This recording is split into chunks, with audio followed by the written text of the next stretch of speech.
Fox Sports 940. One of life's greatest mysteries has finally been solved. Who let the dogs out? Spruce. It's Spruce, the new hard-working, worry-free weed and grass killer that's safe for use around people. Wow. And pets. When used as directed, spray the leaves for visible results in just 1 hour, and dead weeds in just 1 day. You spray, they play. Weeds die by the next day. Find Spruce wherever weed killers are sold.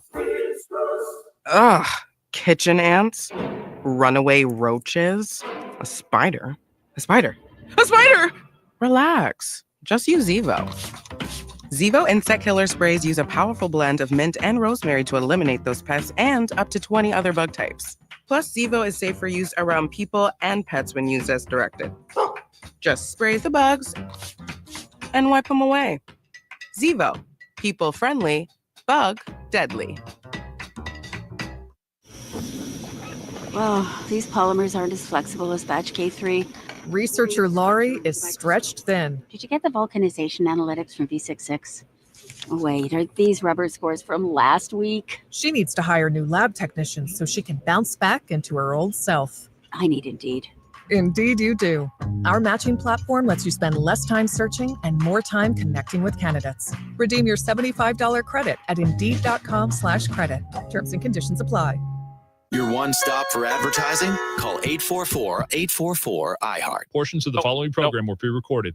Number 1 on your car radio preset and the new and improved iHeart Radio app. WINCA AM Miami, WMIB FM HD2 Fort Lauderdale. Free never sounded so good. Broadcasting live from the Fox Sports 940 Anajar and Levine Accident Attorney Studios. Call 1-800-747-FREE. That's 1-800-747-3733. Is it the Anajar and Levine accident? 1-0 pitch. Stowers cracks that one out to center and deep. Siri is back. He looks up and it's gone. The Marlins waste no time. Kyle Stowers with a 2-run shot, and they take a 2-0 lead in the first. Miami Marlins baseball is on deck. 2-1. That kicks away from Rodriguez. Hill breaks for the plate. There will be no throw. And on a wild pitch, the Marlins walk it off again. 1-2. Conine lifts out to left field. Tommy Pham working back to the warning track. So is Sawinski. They look up, and it's gone. Griffin Conine to left center. And we're tied at 2 in the 7th. Marlins on deck. Brought to you by ADT, the official smart security partner of the Miami Marlins and Norwegian Cruise Line. Experience more at sea.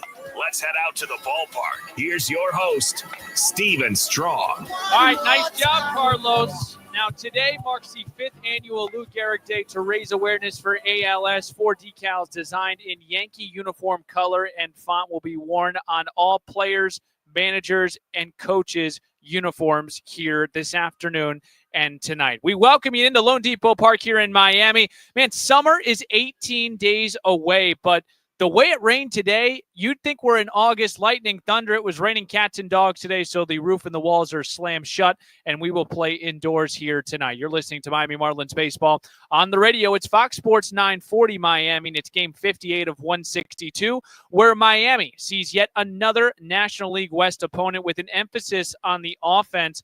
The Marlins were quiet over the weekend against one of the best pitching teams in baseball, in the Giants. We're pumped to bring you game 1 of a 3-game set between the 9-50 Colorado Rockies and your 23-33 Miami Marlins. Max Meyer is the Marlins starter tonight in the series opener, looking to find his groove. Hermano Marquez settles into his 12th start of 2025 for the Rockies.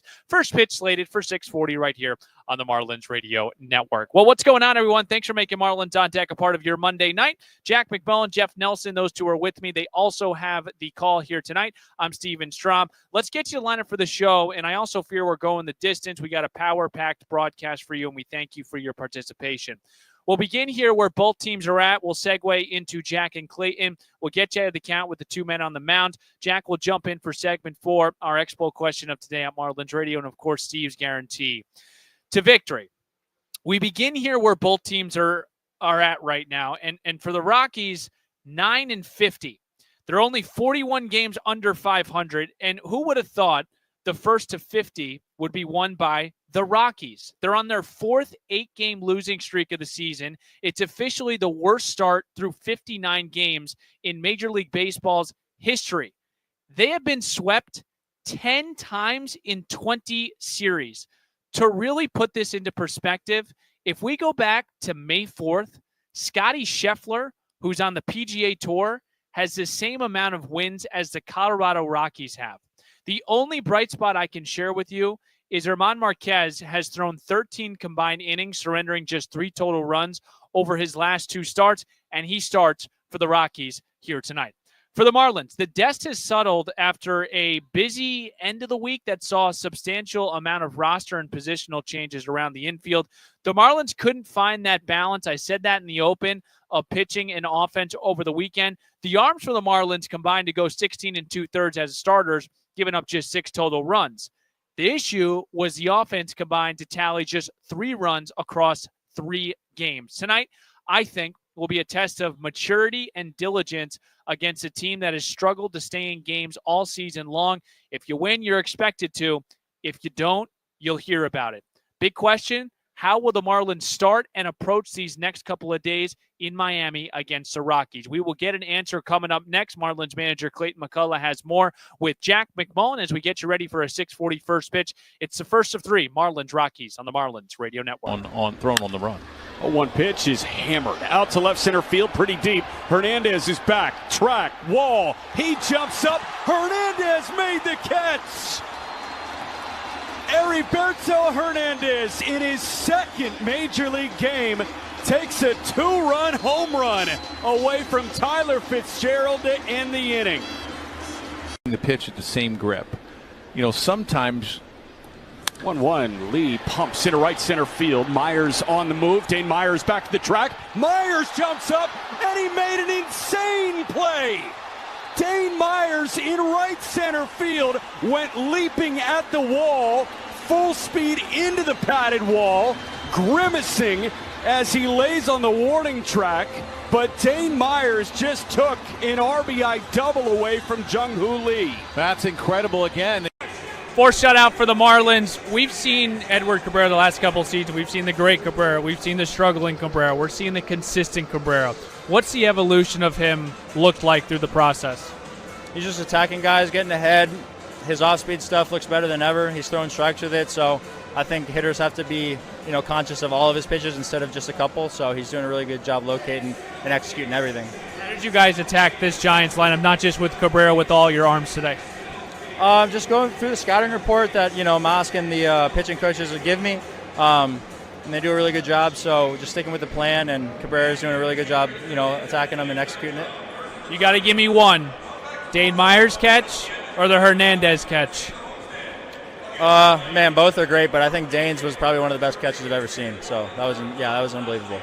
Where would this team be without Ronnie Enriquez? He's been a rock out there, so he's thrown a lot of really big innings for us.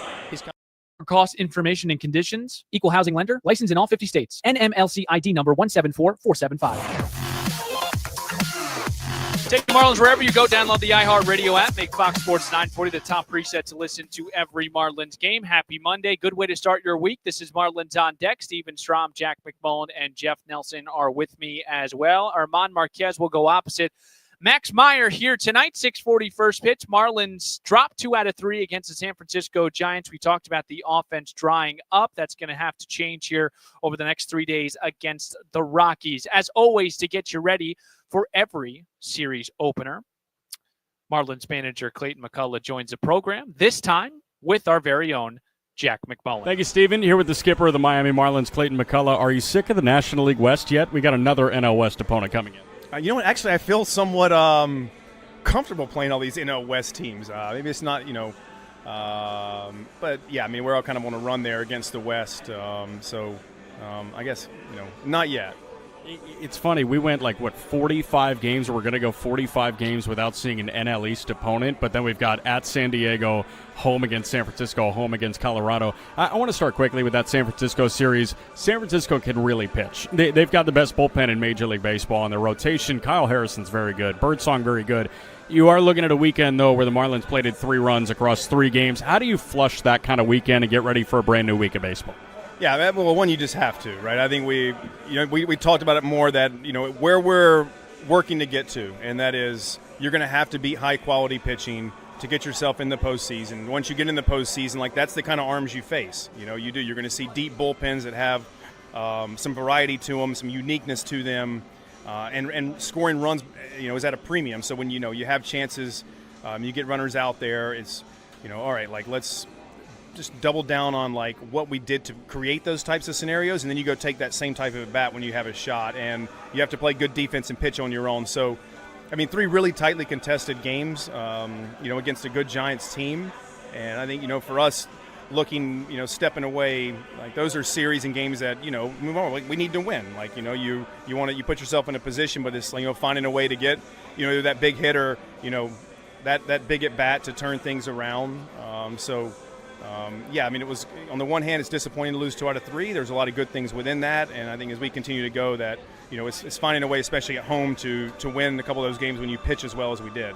Clayton, fun to watch that new look infield for the Fish. I know you just talked about Liam Hicks at first base, but you got X back at second, Otto at short. And it's fun because you forget we're still 2 months into Connor Norby playing third base at the Major League level in the regular season. How do you feel like the infield fared, through 9 innings in the series finale on Sunday? Yeah, I think good. Like you said, X to hop back over to second, be willing to do that. He was up for it. Was team guy, and I thought he, went over there and looked great. I think double play turns were smooth and quick. I think Otto has shown in a short amount of time that he, some real playmaking ability at shortstop. His overall excellent defense is carried over well there, and I think, like I said, Connor at third. It's learning. Third base is a tough position. You're on the closed side a lot. Ball gets on you. Reactions become a premium. There's not many traditional ground balls that you get. So hop reading, and I think Connor's continuing to try to get you got game reps, but also he's out there working hard with Tyler each day on balls off the bat and angles to take, and it might take some time because it's it's not an easy thing just to pick up, but he's willing to put the work in. X with a 5-hit day yesterday.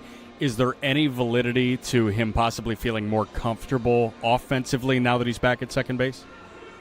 I don't know. I hope there's more 5-hit days to come if that's the case. I think really I felt like X, and even he said before, he was injured and missed some time. He was feeling really good at the plate. He was getting off good swings. He was getting back to working counts and spraying the ball around and hitting some line drives that unfortunately weren't falling. So it felt like he was in a good place, even though maybe the results weren't matching how he was feeling. And for yesterday to put together a really strong game like that, slash line drives around.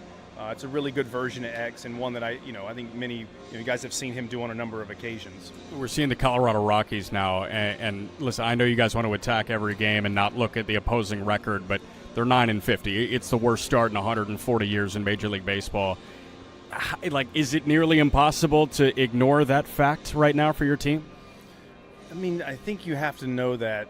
Again, at any point, man, they have guys on their team that have performed well in the big leagues, and you're one pitch away from a base hit, a walk, and a 3-run homer, and you look up and you're down. But this is we have to, we did come into this series and this game more not in the series, but tonight's game, and okay, let's go prepare like we do no matter who you're going to play, because anyone can beat you on any given night, and so I think we're. Less about where the Rockies stand right now and what we have to do to, put ourselves in a position to try to win a Major League game. Max, he skid a little bit over his last few. He started the season so hot. It feels like each of his pitches, right, the slider and the fastball, have been a little bit more up in the zone than they were at the beginning of the year. What are you looking to see from Max Meyer tonight? Yeah, I think it's continuing to – I think you can't chase the strikeout on the first pitch. When that's best, you got multiple offerings that you can get ahead with. That's number one. You need to get yourself ahead in the count. You have plenty of weapons to go to, and so I think there was, just that recommitment for him with that. And look, don't worry about the strikeouts will be a byproduct of the counts you get yourself into and the quality and execution of the pitches that you throw. So I think we'll hope to just get Max back to, where he keeps himself in good count, stays out of bad parts of the plate when he does get, behind, try to do some soft contact in those, scenarios, and, fully expect him to go out and, when he leaves this game that we're, in a good spot to win it. Clayton, appreciate it. Best of luck tonight. Okay, thanks a lot. Steven. All right, very interested to see what kind of Max Meyer we get here tonight, because it felt like, a year ago that Max Meyer put together 14 punch-outs against the Reds and was just off to a scintillating start. He has cooled down, and the start in San Diego was, very disappointing. Obviously, the Marlins got out to that 6-0 lead in the first inning. Marlins ended up losing that game, but for Max Meyer, he's posted a 6.98 ERA over his last 6 starts. Again, after posting a 2.10 ERA in his first 5, including that 14 punch-out game against the Reds. So let's see here if Max Meyer can get this team off to the right start here tonight. It's the Rockies, it's the Marlins, and coming up next, we will dive deeper into the matchup on the mound on the Marlins Radio Network. Augustine Ramirez. Augustine hammers a ball out to left and deep. It is gone. Don't worry about that first run. Augustine Ramirez ties the contest at a run apiece. First pitch to Jesus Sanchez. Sanchez hits one a mile high out to right field. You got Wade working back. Wade at the track. He looks up and it's gone. Left on left matchup, but Jesus Sanchez leaves the yard. It was a sky-scraping homer. He hit it hard. Looked almost directly. He throws 99. Has a crazy good slider. And he's pretty young in his pitching life. 0-1 pitch. Otto drills. Out to left and deep. Sheets his back. He looks up. And this game is tied. A 3-run home run from Otto Lopez. And the Marlins work all the way back after the crooked number against Sandy. Bottom of the 4th, I should say. Infield is in. First pitch to Augustine. Kicks away from the catcher Diaz. And here comes Javi. He scores standing up without a throw. Jason Adam, the right-handed reliever. His first pitch of his outing was a yanked and spiked slider. And on a wild pitch, the Marlins take a 7-6 lead here in the top of the 7th. Cutter, depending on the day. So most of the times it was my slider, and I just let it rip. First pitch to Augustine. He lines one into center, and that drops in for a base hit. It's going to give the Fish the lead. A 2-run single as Augustine shimmies over at first base. He plates Norby from third and Sanchez from second. A first pitch ambush. And a soft liner does the job. This topsy-turvy game. Radio Network. Welcome back to Marlins on Deck here on this Monday night. Fox Sports 940 Miami. Big thanks to Carlos back in the studio. Hopefully staying dry. Crazy. It rained like cats and dogs this afternoon in the 305. Steven Strom, Jack McMullen, Jeff Nelson. I was thinking about this during the commercial break. This Rockies team has reached 50 losses in the fewest games in over 140 years of baseball. So naturally, you're cautionary about a series like this, of course. If you're Glenn McCullough, you're telling your team, I don't care who's on the other side. You don't care who they're throwing out there. Look, the Rockies obviously have struggled this year. There's no question about it. They're 9-50. But I think in a lot of ways around the baseball community, there is an agreement that they're not as bad as they maybe seem as far as a record is concerned. And it's a good segue into our segment of getting ahead of the count, because I think Arman Marquez is one of those guys, 30-year-old right-hander from Venezuela. In season 10 with the Rockies, he was a former All-Star in 2021. He went through the whole Tommy John process. 1-7, a 7.13 ERA in 11 starts, 53 innings. Now, why I tell you to be a little cautionary is because Marquez is coming off back-to-back solid starts. His last one on Tuesday against the Cubs allowed 2 runs on 7 hits over 6 frames. In his last 2 combined, 13 combined frames, 2.08 ERA, 11 punch-outs to 3 walks. And if you look at his baseball savant and some of his stuff, 4-seamer sits at 95, sinker at 94. He's got good off-speed with the knuckle curve, slider, and changeup. Career-wise against Miami, though, he has struggled. 3-3, a 5 ERA in 7 starts. His hard hit percentage is through the roof right now. 46% of the time, hard hit percentage. The MLB average is 38, and opponents are hitting 309. Marquez will go opposite Max Meyer, 26-year-old right-hander from Woodbury, Minnesota, making his 12th start and 25th of his career. 3-4, a 4.53 ERA, and 59 2/3 innings pitched. We talked about his last start in San Diego. The Marlins got out to that 6-0 lead. He allowed 6 runs, 4 of them earned on 7 hits, 2 walks, no punch-outs, 3 1/3. He's posted a 6.98 ERA over his last 6 starts after posting a 2.10 ERA in his first 5 outings. I'm curious, and I'll ask Jack McMullen in the next segment, what he needs to recapture here tonight against the Rockies. So that's your matchup on the mound, Marquez and Meyer. 6:40 first pitch. We'll break. We'll get Jack on to preview Game 1 and a couple other storylines as we enter the second leg of this 6-game homestand here in Miami. Marlins on Deck continues on the Marlins Radio Network. When he's on, that cutter is usually on the edge of the plate away to a righty or towards the middle. Next pitch, Ramirez lines that one to right center field. Tatis and Merrill both on the move. That splits the gap, and it bounces to the wall. Tatis's throw coming in, but Sanchez getting the windmill home. He scores from first base, and the Marlins are on the board right away. In RBI double for Agustin Ramirez, it's 1-0 Fish, 2 hitters in against Randy Vasquez. Say that to him in a moment where he's about to throw his 24th pitch. And Connor Norby charges one out to center field. That drops in front of Merrill. Another run will score, and Connor Norby stays hot. How important is it to go back to it so he can go to it maybe later in the game when he needs it? As Sanchez puts a charge into one. Out to center and deep. Merrill back. He jumps up, and it's gone. Jesus Sanchez, a line shot.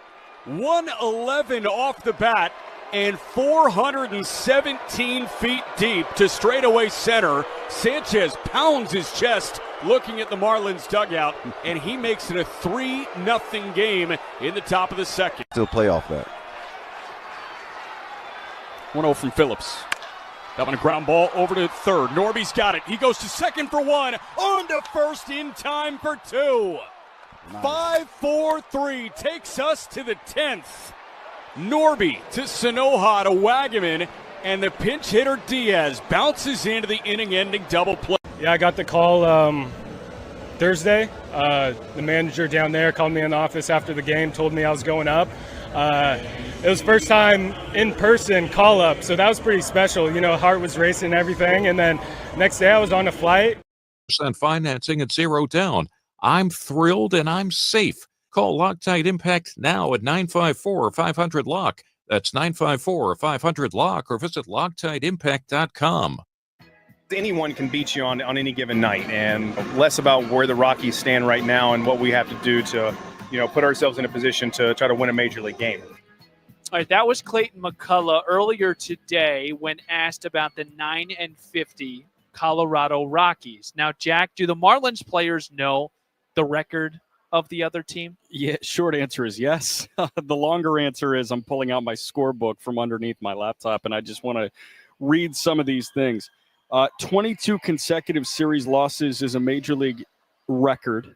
Okay. Like, they've lost more series in a row than any other team in Major League Baseball history. 50 losses in 59 games for the Rockies. They are the quickest to 50 losses in 140 years. The 1884 Kansas City Unions were 7-50. That was a bad team. Yeah, not great. I remember it well. Me too. You mentioned they're on their 4th 8-game losing streak this year already. They're 4 8-game losing streaks. The offense on the road, team as a whole on the road is 3-31, which is hard to wrap your brain around. And then the offense on the road, they're putting up 2.4 runs per game. They're hitting a .190 on the road, which is 40 points lower than any other team in Major League Baseball in terms of road batting average. And they're OPSing .554 on the road. That's 65 points lower than anybody else. So that is a longer answer to your question. The short answer is, of course they know who they're playing today. Why am I naturally just cautionary about these series? Is that just like the inner fandom in you? Because you don't want to be that team. Right. Like, I think the Dodgers are cautionary when they see the Rockies because, like, you just don't want to be that team. You know, like Bard in upstate New York, Bard College lost to Caltech basketball. I was just thinking like UMBC in Virginia kind of thing. Yeah, I mean, like that's what it is. I don't want to like be that disrespectful. No, but that's no. what we're talking about. Like, right you don't now. want to be on the wrong side of this, man. And, like, I think you go in with a little bit of hesitation, like, we can't be the team to, like, let them get right. We got to make their MLB record for 22 consecutive series lost. We got to make it 23. We got to help make it untouchable. So I think that there is a little bit of pressure there, like, hey, we've been told all the time this team is really bad. Like, let's try and get right. This is hilarious right now because I'm looking at my StreamYard. Sorry for my audio audience. Rod Allen is trying to connect to the StreamYard right now. It says device not connected. I love him, like, on his off night trying to tune in live. Oh, we're it's not going to amazing. bring him on because I'm a little bit nervous about where he's phoning in from, but we shall continue here. You mentioned the Rockies not wanting to be that team to lose to them and not to kickstart them. Yeah. Well, I want to see Max Meyer get kickstarted tonight. What does he need to recapture, you think, Jack, to settle in here tonight against the Rockies? The bottom rail. And here's what I mean by the bottom rail. If you're watching on the telecast, you see that K box, right? And think about the crossbar in soccer and then the posts, right? So you got the posts working perpendicular to the ground and the crossbar is working parallel to the ground. Okay. I want you to think about that bottom crossbar of the K box. I think he needs to has live to down get there. the bottom rail of the K box. Okay. He needs to get the knees. Low ride. I think that's exactly what he needs to do. And he's got to sink the fastball. He's got the four seam down at the knees. And the slider has to be either landing at the knees or starting at the knees and landing at the shins. I think if this guy is belt and below with his pitch location today, we're going to see a really good Max Meyer. But if he starts to bleed up towards the top of the zone, that's where Max has run into some trouble over his last handful of starts. I came in early to get some early work on this Monday night. Yeah. And when I looked at this lineup, it was unequivocally, for me, the best offensive lineup that Clayton McCullough and company have put out all season long. I thought Kyle Seeloff asked a perfect question during Clayton's manager availability today with the media. He said, is this the best lineup that you put out? And, he nodded for a minute and thought about it and then didn't concretely say yes, but this is a really good looking lineup. Like, it's funny. I just look at this and I'm like, where would Griffin Conine fit in? Yeah. But aside from that, it's like, with what you have available right now, I think this is the best foot forward the Marlins have had so far this year. Last one. Oh, I forgot my question. I guess we have to break then. No, I mean, you want to talk about your day so far? No, I had one more thing. Oh, umpire. What's going on? We got 3 umpires. Do we have the 411 on do we have any? Was that public or are we? That's a great question. Mike McClinsky. Yeah. His flight was diverted, so he's running We're a little late. news, baby. Yeah. If Adam comes in here with that look on his face, that 5 hour It's sleep Steven's look, fault. Yeah, it's my fault. I'll take the blame on that. Steven's fault. But we're gonna play with 3 umpires, I guess, tonight. Yeah, little delayed flight will keep us to a 3-man crew, and we will alert you during the game if we see a second base umpire today. We apologize if that wasn't public information, but we're breaking news here. We're trying to make ourselves relevant here. Steven's trying to win Pulitzers. Yeah. Steve's guarantee. It's all next, and also you hear Jack and Nelly. They have your call in about 15 minutes. Good stuff, Jack. Marlins on deck continues. Fox Sports 940, Miami. Augustine Ramirez. Augustine hammers a ball out to left and deep. It is gone.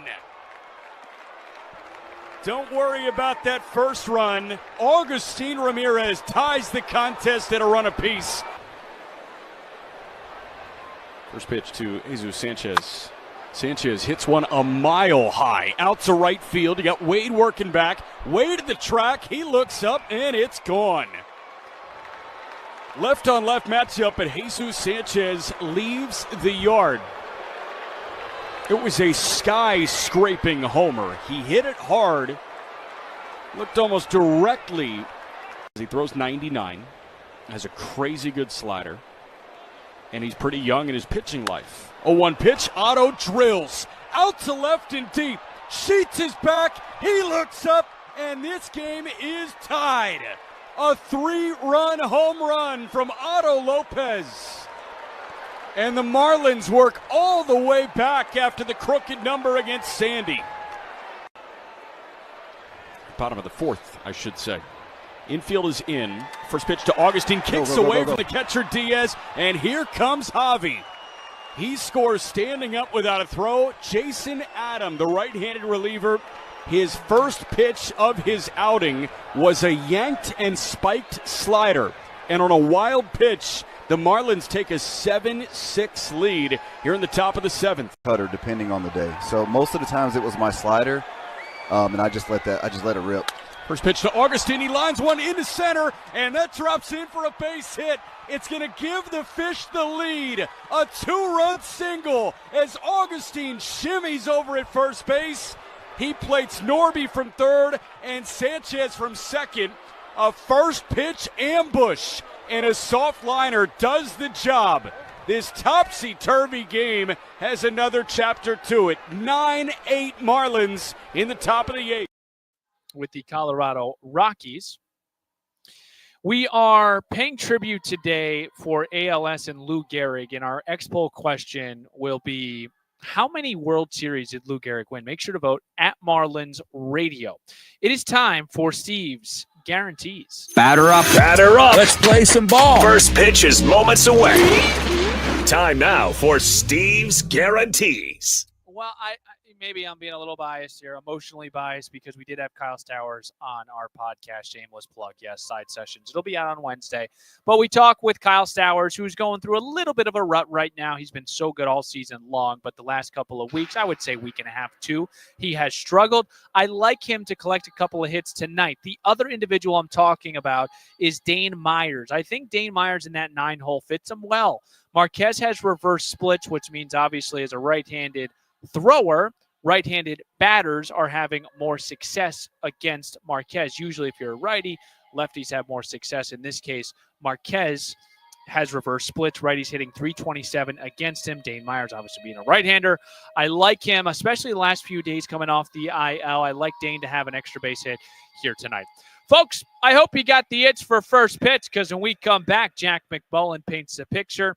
Jeff Nelson, he's ready to rock. Starting lineups in first pitch is right around the corner. Thanks for tuning in to the Marlins On Deck pregame show. I'm Steven Strom. Let's flip the M together, Miami. Marlins baseball, it's next on the Marlins Radio Network.